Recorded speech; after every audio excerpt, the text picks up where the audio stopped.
The clocks move 1 hour ahead today, and doctors say the loss of sleep could have harmful effects on people's health. Joining us today with more on how to take care of yourself and your family is our public health educator, Dr. Griggs. Good morning, Dr. Griggs. I am sleepy. Yeah, good morning. Very hard to get out of bed this morning, even harder to keep the eyes open. But here we are, daylight saving upon us. Yeah, daylight saving upon us. It's darker when you wake up, so you want to be careful. The number of accidents go up during this week. Incidents of cardiovascular events, decreased productivity, absenteeism, presenteeism, and inability to say the word. I think we're all feeling that a little bit this morning, but we're trying to shake it off. So we had some preparation that you gave us last week, right? Going to bed a little bit earlier each night, but I think inevitably everybody tries. You may not get it all the way through. So we've got to do a little bit of recovery today. What are we thinking? How do we set ourselves up for success? The recovery for losing that hour, it can take days to recover just from losing an hour because of the disruption in your circadian rhythm. So we need to focus on your sleep hygiene. It's tough, but it is. No screen time right before you go to bed, turning off the television, making sure it's off.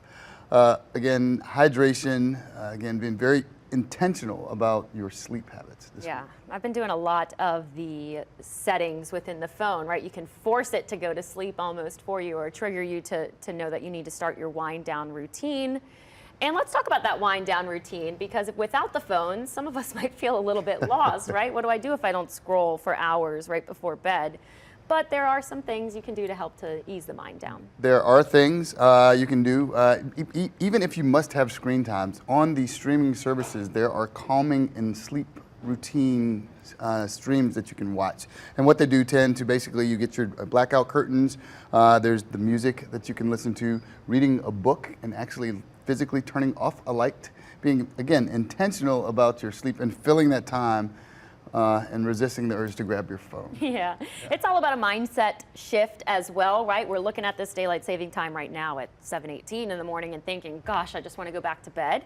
But there could be some benefits, right? We do get some more sunlight in the afternoon. We get a little bit of, those later sunset happiness. Yeah, you do. Again, the only problem is that the complaints I hear is that the moment you get adjusted to either daylight saving time or shifting back to standard time is that by the time you get used to it, to the routine, it switches back. So again, giving yourself grace to adjust your sleep, not taking naps too late in the day after 2 p.m., a nap no longer than 20 to 30 minutes, coffee no later than 3 p.m., no food 2 to 3 hours before you go to bed, no exercise because that'll keep you up, and just kind of grovel and complain through it. Well, we will try our best, right? But daylight saving time could be without us in the future, right? We could be leaving this behind, it seems. So they talk about that every year, and there's a debate about picking a side or a standard. When I was in college, we didn't have daylight saving time. We just kind of went all the way through. Just like the animals. Again, I always say roosters and cows don't have watches. It doesn't make a difference. It's the sun with them. So. Yeah.